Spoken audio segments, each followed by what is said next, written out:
Bring this all together. Whether you're upscaling like Mark, you're pivoting professions like Stacy, the realtor, or you're building a business like Tanya and Tony, AI ties it all together, driving growth at every point in their journey.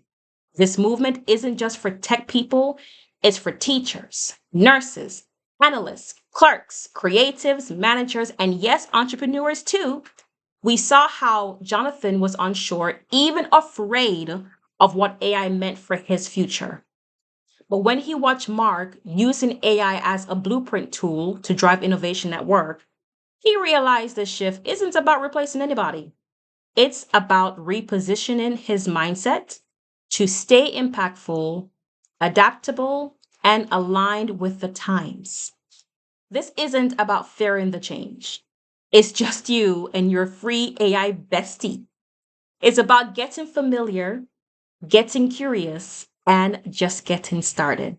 The more you experiment, the more AI stops sounding like noise and starts showing up as your coach, as your creative partner, and your problem solver.